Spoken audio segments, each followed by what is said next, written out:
حضرت ابو ہریرہ رضی اللہ تعالیٰ عنہ سے روایت ہے کہ رسول اللہ صلی اللہ علیہ وسلم نے ارشاد فرمایا، یہ ایک عظیم اور بابرکت کلمات ہیں، یہ کلمات ایمان کی بنیاد ہیں اور جنت کی کنجی ہے۔ جو شخص روزانہ ان کلمات کو 100 مرتبہ پڑھے گا، اللہ تعالیٰ اس کے تمام گناہوں کو معاف فرما دیتا ہے، اگرچہ وہ سمندر کی جھاگ کے برابر ہی کیوں نہ ہو۔ یہ کلمہ بندے کو اللہ کے قریب کر دیتا ہے، اس کی محبت میں اضافہ کرتا ہے۔ جو شخص اس کلمے کو کثرت سے پڑھتا ہے، یہ کلمہ قبر کی تاریکی کو دور کرتا ہے، وہاں روشنی اور راحت کا سبب بنتا ہے اور آخرت میں نجات عطا کرتا ہے۔ اس کے لیے آخرت میں جنت کی بشارت ہے۔ ان کلمات کا پڑھنا ایمان کو مضبوط کرتا ہے، اس کے لیے فکر و فاقہ ختم کر دیا جاتا ہے، اس کی آنکھوں کی روشنی واپس آتی ہے، بینائی بہتر ہوتی ہے، اس کے دل کو سکون اور روح کو راحت نصیب ہوتی ہے۔ اللہ کے لیے بابرکت کلمات نہ صرف توحید کی گواہی دیتے ہیں بلکہ دنیاوی روحانی فوائد کا بھی خزانہ ہے۔ یہ کلمات پڑھنے سے دل کو سکون ملتا ہے، مشکلات آسان ہوتی ہیں، روحانی روشنی حاصل ہوتی ہے، اللہ کی مدد اور رحمت شامل حال رہتی ہے۔ جب بھی کوئی پریشانی یا مشکل درپیش ہو، اس کلمے کو کثرت سے پڑھنے سے اللہ کی مدد حاصل ہوتی ہے اور مسائل حل ہو جاتے ہیں۔ یہ کلمہ شیطانی وسوسوں اور برے خیالات کو دور کرتا ہے، دل کو پاکیزگی عطا کرتا ہے اور اللہ کی طرف متوجہ کرتا ہے۔ اس کلمے کی برکت سے اللہ تنگ دستی، غربت اور مالی مشکلات کو دور فرما دیتا ہے۔ جو شخص اسے روزانہ پڑھے، اسے کبھی فکر و فاقہ کا سامنا نہیں ہوگا۔ یہ کلمہ رزق میں برکت کا ذریعہ ہے، مشکلات اور بلاؤں سے حفاظت کرتا ہے اور اللہ کی رحمت کو متوجہ کرتا ہے۔ وہ کلمہ مبارک یہ ہے: بسم اللہ الرحمن الرحیم، السلام علیکم ورحمۃ اللہ وبرکاتہ۔ محترم ناظرین، اس سے پہلے کہ ہم بھی نزع کی دردناک کیفیت میں مبتلا ہو جائیں، اس سے پہلے کہ روح نکلنے کی تکلیف سے ہمارا جسم بھی مفلوج ہو جائے، قبل اس کے کہ ہمیں بھی موت کے فرشتے گھیر لیں، قبل اس کے کہ وقت اجل آن پہنچے اور توبہ کا دروازہ بند ہو جائے، قبل اس کے کہ حسرت و ندامت ہمیں گھیر لے، ہمیں اللہ پاک کی بارگاہ میں سچی توبہ کر لینی چاہیے۔ ہمیں موت آنے سے پہلے اللہ پاک سے اپنے گناہوں کی معافی مانگ لینی چاہیے۔ آج کی رات تو ویسے بھی اپنے گناہوں کو بخشوانے کی رات ہے، آج کی رات تو ویسے بھی اللہ پاک کو راضی کرنے کی رات ہے، لہٰذا اپنے گناہوں سے سچی توبہ کیجیے۔ گناہ انسان سے ہی ہوتے ہیں، لیکن گناہوں پر ڈٹے رہنا، ان پر اظہار کرتے رہنا اور توبہ سے منہ موڑ لینا بہت بڑی حماقت ہے۔ بندہ مومن کی شان یہ ہے کہ اگر اس سے کوئی گناہ سرزد ہو جائے تو وہ فوراً توبہ کرتا ہے، پھر گناہ ہو جائے تو وہ اس کی توبہ کرتا ہے، پھر گناہ ہو جائے تو پھر توبہ کرتا ہے۔ الغرض بار بار توبہ کرنا ایمان کا تقاضا ہے۔ اللہ پاک نے قرآن پاک میں کئی مقامات پر توبہ کرنے اور اپنے گناہوں سے معافی مانگنے کا حکم فرمایا ہے، اور جو لوگ اللہ پاک کی بارگاہ میں سچی توبہ کر لیتے ہیں، اللہ پاک ان سے بہت خوش ہوتا ہے اور ان پر خصوصی فضل و کرم بھی فرماتا ہے۔ میرے مسلمان بہن بھائیوں، یاد رکھیے، ہر گناہ کی توبہ ایک جیسی نہیں ہوتی۔ بعض گناہ ایسے ہوتے ہیں جن کی تلافی اور توبہ بھی مختلف ہے، جیسے اگر اللہ پاک کے حقوق تلف کیے ہوں، مثلاً نماز قضا کی، رمضان کے روزے نہ رکھے، فرض زکوٰۃ ادا نہ کی، حج فرض ہونے کے باوجود نہ کیا، تو ان سے توبہ یہ ہے کہ نماز روزے کی قضا کرے، زکوٰۃ ادا کرے، حج کرے اور ندامت و شرمندگی کے ساتھ اللہ کریم کی بارگاہ میں اپنی غلطی کی معافی مانگے۔ اسی طرح اگر اپنے کان، آنکھ، زبان، پیٹ، ہاتھ، پاؤں یا شرمگاہ اور دیگر اعضاء سے ایسے گناہ کیے ہوں جن کا تعلق اللہ کریم کے حقوق کے ساتھ ہو، بندوں کے حقوق کے ساتھ نہ ہو، جیسے غیر محرم عورت کی طرف دیکھنا، جنابت کی حالت میں مسجد میں بیٹھنا، قرآن مجید کو بھی وضو ہاتھ لگانا، شراب نوشی کرنا، گانے بجانے سننا، ان سے توبہ یہ ہے کہ اللہ کریم کی بارگاہ میں اپنے گناہوں کا اقرار کرتے ہوئے، ان گناہوں پر ندامت کا اظہار کرتے ہوئے اور آئندہ یہ گناہ نہ کرنے کا پختہ عزم کرتے ہوئے معافی طلب کرے، اور اس کے بعد کچھ نہ کچھ نیک اعمال ضرور کریں، کیونکہ نیکیاں گناہوں کو مٹا دیتی ہیں۔ اگر بندوں کے حقوق تلف کیے ہوں تو ان کی 3 صورتیں ہیں۔ ایک صورت تو یہ کہ ان حقوق کا تعلق صرف قرض کے ساتھ ہو، جیسے خریدی ہوئی چیز کی قیمت، مزدور کی اجرت یا بیوی کا حق مہر۔ اس صورت میں توبہ کا طریقہ یہ ہے کہ ان حقوق کو ادا کرے یا صاحب حق سے معافی حاصل کریں اور اللہ کریم سے بھی معافی کی دعا کرے۔ دوسری صورت یہ ہے کہ ان حقوق کا تعلق صرف ظلم کے ساتھ ہو، جیسے کسی کو مارا، گالی دی یا غیبت کی اور اس کی خبر اس تک پہنچ گئی۔ اس صورت میں توبہ کا طریقہ یہ ہے کہ صرف صاحب حق سے معافی طلب کرے اور اللہ کریم سے بھی معافی کی دعا کرے۔ تیسری صورت یہ ہے کہ ان کا تعلق قرض اور ظلم دونوں کے ساتھ ہو، جیسے کسی کا مال چھیننا، کسی سے رشوت لی، سود لیا یا جوئے میں مال جیتا۔ اس صورت میں توبہ کا طریقہ یہ ہے کہ وہ حقوق بھی ادا کرے اور صاحب حق سے معافی بھی حاصل کرے اور اللہ کریم سے بھی معافی کی دعا کرے، کیونکہ رب کریم کا وعدہ ہے کہ اپنے وعدے کے خلاف کرنا اللہ کریم کی شان کریمی کی لائق نہیں۔ ماہ شعبان کی راتیں بابرکتیں اور گناہوں کی معافی، رزق فراوانی اور موت و حیات کی رات ہے۔ توبہ کرنے کا مطلب ہوتا ہے چھٹکارا پانا، آزادی حاصل کرنا، نجات پانا۔ تو گویا آج جہنم سے آزادی حاصل کرنے والوں کی رات ہے، آج عذاب قبر سے چھٹکارا پانے والوں کی رات ہے، آج اللہ کے عذاب سے نجات حاصل کرنے کی رات ہے، آج اللہ پاک کی رحمت پانے کی رات ہے، آج بھلائیوں والی رات ہے، آج دعاؤں کی قبولیت کی رات ہے، آج بخشش پانے کی رات ہے، آج سعادت مندیاں اپنی لکھوانے کی رات ہے، آج اپنے گناہوں سے معافی مانگنے کی رات ہے، آج رب کریم کو راضی کرنے کی رات ہے، آج سچی اور پکی توبہ کرنے کی رات ہے۔ اسی مناسبت سے آج ہم سچی توبہ سے متعلق ایک روایت سنتے ہیں۔ اللہ کے ولی حضرت فرید الدین رحمۃ اللہ علیہ نے اپنی کتاب تذکرۃ الاولیاء میں لکھا ہے کہ ایک بزرگ کی دنیا سے منہ موڑنے اور رب کی عبادت میں متوجہ ہونے کا واقعہ کچھ اس طرح بیان کیا ہے کہ ایک بزرگ ہیرے اور جواہرات کے ایک بہت بڑے تاجر تھے۔ اپنا مال و اسباب لے کر بڑے بڑے بادشاہوں، امراء اور وزراء کے پاس جایا کرتے تھے۔ ایک مرتبہ اپنی تجارت کے سلسلے میں ملک روم کے بادشاہ کے پاس گئے۔ وہاں پہنچے تو بادشاہ اپنے وزیروں اور مشیروں کے ساتھ کہیں جا رہا تھا۔ ان بزرگ سے کہا گیا کہ آپ بھی چلیں، تو یہ بھی ساتھ چل دیے۔ تقریب میں شرکت کے لیے بادشاہ اپنے لشکریوں، سرداروں اور بہت سارے افراد کو لے کر ایک صحرا نما جنگل میں چلا گیا۔ یہ بزرگ فرماتے ہیں کہ میں نے دیکھا کہ وہاں ایک خوبصورت خیمہ لگا ہوا ہے، فوج اس خیمے کے اندر ارد گرد موجود ہے۔ اس خیمہ کے قریب بادشاہ اور اس کے تمام افراد ٹھہر گئے۔ تھوڑی دیر میں فوج کے جنگجو بہادر سپہ سالاروں پر مشتمل ایک گروہ اس خیمے میں گیا۔ ان کی کچھ نہ کچھ کہنے کی آواز تو آ رہی تھی، مگر اس کا مفہوم واضح سمجھ نہیں آ رہا تھا۔ وہ گروہ خیمے میں تھوڑی دیر ٹھہرا اور باہر نکل آیا۔ پھر اس کے بعد بوڑھے بوڑھے لوگوں کا ایک گروہ اندر گیا، وہ بھی تھوڑی دیر اندر ٹھہرا اور باہر آ گیا۔ پھر راہیوں اور پادریوں پر مشتمل ایک گروہ اندر گیا، اس نے بھی وہاں کچھ نہ کچھ کہا اور تھوڑی دیر میں باہر آ گیا۔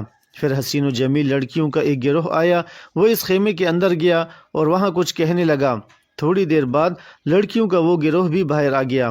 اس کے بعد وزیروں کے ساتھ بادشاہ خود اس خیمے میں گیا، اندر جا کر تھوڑی دیر ٹھہرا اور واپس آ گیا اور تقریب ختم ہو گئی۔ یہ بزرگ بڑے حیران ہوئے کہ یہ کیسی تقریب ہے، نہ کوئی جشن ہے، نہ کوئی شور شرابہ ہے، نہ کوئی کھیل کود ہے، نہ کوئی تماشا ہے، نہ کوئی محفل رنگ و شباب ہے، نہ کوئی آلات موسیقی ہے، نہ کوئی ہلا گلا ہے، الغرض کچھ بھی تو نہیں ہے۔ یہ کس طرح کی تقریب ہے؟ واپس آ کر انہوں نے بادشاہ کے کسی وزیر سے پوچھا یہ کس طرح کی تقریب تھی؟ تو وزیر کہنے لگا کہ بھائی بات یہ ہے کہ وہ جو خیمہ تھا، اس خیمے میں ایک قبر ہے۔ وہ قبر اس بادشاہ کی جوان بیٹی کی ہے۔ چند سال پہلے بادشاہ کا جوان بیٹا فوت ہو گیا تھا۔ وہ شہزادہ بہت ہی خوبصورت تھا، ہر طرح کی علوم و فنون میں ماہر تھا، میدان جنگ کا مہرہ، بڑی دلیر اور بہادر تھا۔ اچانک وہ بیمار ہوا، بڑے بڑے طبیب نے آ کر اس کا علاج کیا، مگر سب عاجز آ گئے۔ وہ شہزادہ مر گیا۔ ہر سال میں ایک مرتبہ بادشاہ اس کی قبر پر آتا ہے۔ سب سے پہلے بڑے بڑے سپہ سالار اس خیمے کے اندر جاتے ہیں اور جا کر کہتے ہیں اے معزز شہزادے، اگر ہماری طاقت کے ذریعے، اگر ہمارے اسلحے کے ذریعے، اگر ہمارے تیروں اور تلواروں کے ذریعے، اگر ہماری قوت اور طاقت کے ذریعے، اگر ہمارے لشکر اور فوج کے ذریعے تمہیں موت کے منہ سے بچایا جا سکتا تو ہم اپنی ساری طاقت لگا دیتے، اپنا سارا زور لگا دیتے، سارا اسلحہ خرچ کر دیتے اور تمہیں موت کے منہ سے بچا لیتے۔ مگر بات یہ ہے کہ جب موت آتی ہے تو نہ لشکر کام آتے ہیں، نہ طاقت کام آتی ہے، نہ ہی اسلحہ کام آتا ہے۔ یہ کہہ کر وہ چلے آتے ہیں۔ پھر اس کے بعد بوڑھے جاتے ہیں جو ملک کے چنے ہوئے طبیب اور ڈاکٹر تھے۔ وہ بھی جا کر اسی طرح کے جملے کہتے ہیں کہ اے معزز شہزادے، اگر ہماری طب کے ذریعے، اگر ہماری دواؤں کے ذریعے، اگر ہماری مہارت کے ذریعے، اگر ہماری سمجھداری کے ذریعے، اگر ہماری زندگی بھر کے تجربات کے ذریعے تمہیں موت کے منہ سے بچایا جا سکتا تو ہم ساری دوائیاں لگا دیتے، ساری مہارتیں خرچ کر دیتے، زندگی کی تمام تجربات کو چھوڑ دیتے اور تمہیں موت کے منہ سے بچا لیتے۔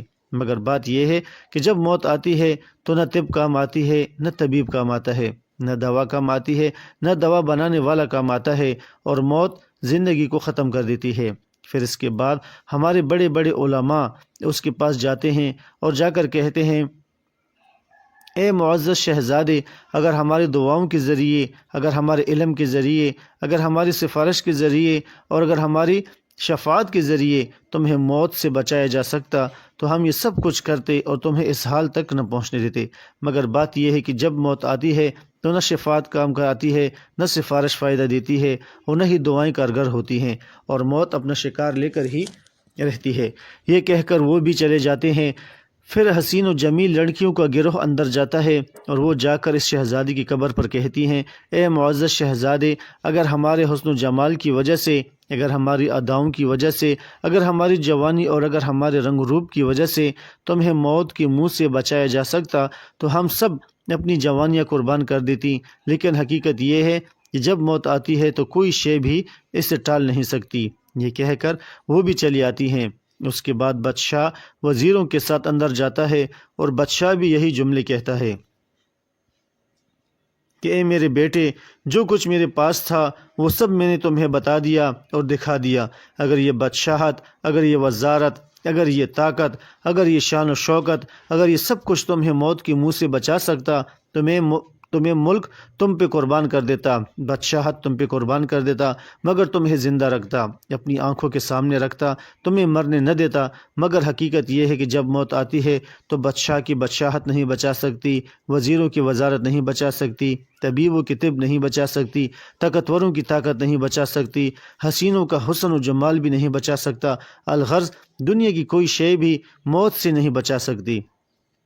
بادشاہ یہ جملے کہتا ہے اور پھر دوبارہ 1 سال کے لیے الوداع کہہ کر چلا آتا ہے۔ اس بزرگ نے جب یہ جملے سنے تو دل پہ چوٹ لگی اور سوچنے لگا کہ یہ جو مال و دولت میں جمع کر رہا ہوں، یہ دنیا کی آسائشیں سمیٹ رہا ہوں، یہ جو مشرق و مغرب میں تجارت کر رہا ہوں، یہ جو ہر وقت مال جمع کرنے میں لگا ہوا ہوں، یہ جو ہر وقت تجوریاں بھرنے جا رہا ہوں، یہ جو بڑے بڑے سفر کر کے پیسے کماتا ہوں اور ہیرے جواہرات کو دیکھ دیکھ کر خوش ہوتا رہتا ہوں، ان کی چمک دمک مجھے خوشی سے دوبالا کر دیتی ہے۔ اتنا سب کرنے کے بعد بھی اگر موت کا شکار ہونا ہے تو پھر اس غفلت میں پڑنے کی ضرورت ہی کیا ہے؟ یہ کہا اور سارا مال، تمام ہیرے جواہرات اللہ تعالیٰ کی راہ میں صدقہ کر دیے اور دنیا سے بے رغبت ہو کر اللہ پاک کی عبادت اور ریاضت میں مگن ہو گئے اور گوشہ نشینی اختیار کر لی، اور اس کے بعد کبھی آپ کو ہنستے ہوئے نہ دیکھا گیا۔ میرے مسلمان بہن بھائیوں، واقعی حقیقت یہی ہے کہ موت کو بادشاہ کی بادشاہت نہیں روک سکتی، موت کو وزیروں کی وزارت نہیں روک سکتی، جب موت کو دانشوروں کی عقل و دانش نہیں روک سکتی، موت کو حسینوں کا حسن و جمال نہیں روک سکتا، موت کو طبیبوں کی طب اور دوا نہیں روک سکتی، یا موت کو علماء کی سفارش اور دعا نہیں روک سکتی، موت کو بہادروں کی بہادری نہیں روک سکتی، موت کو طاقتوروں کی طاقت بھی نہیں روک سکتی۔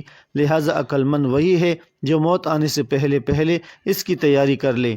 حضرت ابو ہریرہ رضی اللہ تعالیٰ عنہ سے روایت ہے کہ رسول اللہ صلی اللہ علیہ وسلم نے فرمایا، یہ ایک عظیم اور بابرکت کلمات ہیں، یہ کلمات ایمان کی بنیاد ہے اور جنت کی کنجی ہے۔ جو شخص روزانہ ان کلمات کو 100 بار پڑھے گا، لا الہ الا اللہ الملک الحق المبین، اللہ تعالیٰ اس کے تمام گناہوں کو معاف فرما دیتا ہے، اگرچہ وہ سمندر کی جھاگ کے برابر ہی کیوں نہ ہو۔ یہ کلمہ بندے کو اللہ کے قریب کر دیتا ہے، اس کی محبت میں اضافہ کرتا ہے۔ جو شخص اس کلمے کو کثرت سے پڑھتا ہے، یہ کلمہ قبر کی تاریکی کو دور کرتا ہے، وہاں روشنی اور راحت کا سبب بنتا ہے اور آخرت میں نجات عطا کرتا ہے، اس کے لیے آخرت میں جنت کی بشارت ہے۔ ان کلمات کا پڑھنا ایمان کو مضبوط کرتا ہے، اس کے لیے فکر و فاقہ ختم کر دیا جاتا ہے، اس کی آنکھوں کی روشنی واپس آ جاتی ہے، بینائی بہتر ہوتی ہے، اس کے دل کو سکون اور روح کو راحت نصیب ہوتی ہے۔ اللہ پاک کی یہ بابرکت کلمات نہ صرف توحید کی گواہی دیتے ہیں بلکہ دنیاوی روحانی فوائد کا بھی خزانہ ہے۔ یہ کلمات پڑھنے سے دل کو سکون ملتا ہے، مشکلات آسانی ہوتی ہیں، روحانی روشنی حاصل ہوتی ہے، اللہ پاک کی مدد اور رحمت شامل حال رہتی ہے۔ جب بھی کوئی پریشانی یا مشکل درپیش ہو، اس کلمے کو کثرت سے پڑھنے سے اللہ پاک کی مدد حاصل ہوتی ہے اور مسائل حل ہو جاتے ہیں۔ یہ کلمہ شیطانی وسوسوں اور برے خیالات کو دور کرتا ہے، دل کو پاکیزگی عطا کرتا ہے اور اللہ پاک کی طرف متوجہ کرتا ہے۔ اس کلمے کی برکت سے اللہ تعالیٰ تنگ دستی، غربت اور مالی مشکلات دور فرما دیتا ہے۔ جو شخص اسے روزانہ پڑھے اسے کبھی فکر و فاقہ کا سامنا نہ ہوگا۔ یہ کلمہ رزق میں برکت کا ذریعہ ہے، مشکلات اور بلاؤں سے حفاظت کرتا ہے اور اللہ تعالیٰ کی رحمت کو متوجہ کرتا ہے۔